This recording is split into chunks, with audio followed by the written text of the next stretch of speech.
Un succès au goût amer, celui de la relégation en Ligue 2. Les joueurs viennent néanmoins communier avec leurs supporters. La joie de la victoire est mesurée, la colère de la descente contenue.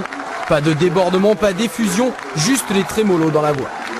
C'est une honte pour moi et ça j'ai honte de ça et je suis vraiment très triste et je sais qu'il y a des gens qui pleurent ce soir pour ce club et qui sont vraiment très tristes et ça me touche beaucoup. Je suis triste pour les Nantais.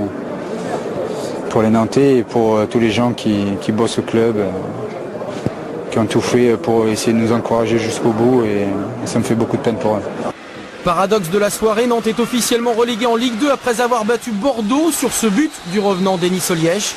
Tony Hortebis a lui déjà fait oublier Fabien Barthez. Le gardien de but du FC Nantes, auteur d'un gros match, a même arrêté un pénalty en tout début de rencontre. Les inconditionnels des Canaries touchés au plus profond de leur chair ont la rancœur tenace. On remerciera nos dirigeants parce que c'est leur œuvre, tout ça, ça fait 5 ans qu'ils nous font subir ça et tout est réussi en bonne et due forme, donc merci à eux. Mais nous on sera toujours là et on espère que eux pas l'année prochaine. On espère qu'on reviendra avec d'autres dirigeants, avec une autre équipe et qu'on reviendra gagner des matchs ici quoi. Parce que l'Atlantique, voilà, c'est Nantes. À la sortie des vestiaires, chacun s'isole pour ne pas avoir à supporter le regard des autres. Tout le monde au FC Nantes est déjà tourné vers la saison prochaine. Tout le monde sauf Nicolas Savino qui évoque son départ après 17 ans passés au club. Je pense pas que je jouerai à Nantes l'année prochaine, donc voilà, mais bon c'est comme ça, je m'y préparais depuis quelques semaines, donc je pense qu'aujourd'hui forcément je ne suis pas dupe, ça a été confirmé, donc voilà, je suis prêt forcément à partir l'année prochaine. Dans cette équipe 2006-2007 qui a plongé le FC Nantes en Ligue 2, qui aura la fibre pour relancer un club à la dérive? Réponse dans les prochains jours. En direct de Paris, nous allons rejoindre Rudy Roussillon, le président du FC Nantes. Merci beaucoup d'avoir accepté notre invitation. Je sais que vous êtes très sollicité ce matin. Vous êtes donc le président qui signe la descente en Ligue 2. C'est pas trop lourd à porter?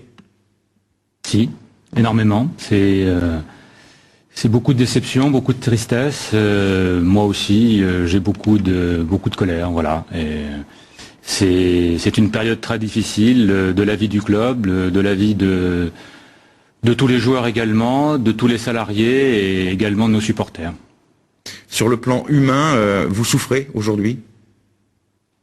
Oui, c'est très difficile. Je vous cache pas que ça fait, comme d'ailleurs beaucoup de salariés, je sais aussi beaucoup de joueurs, je pense également beaucoup de supporters. Ça fait maintenant plusieurs semaines que les nuits, les jours évidemment, mais les nuits sont très compliquées quand il y en a. Voilà, c'est une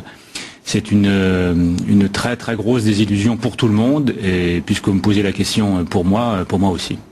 Alors avant de poursuivre cette discussion, revenons un petit peu sur ce que pensent les supporters. Après 44 années en Ligue 1, ils visent depuis quelques années maintenant les dirigeants nantais. Selon eux, ils sont les premiers responsables de la situation. Cette vision est notamment partagée par un universitaire de Limoges, Jean-Pierre Caraquillo, qui fait un lien direct entre la gestion du club et la situation sportive actuelle des Canaries. Bertrand Roux.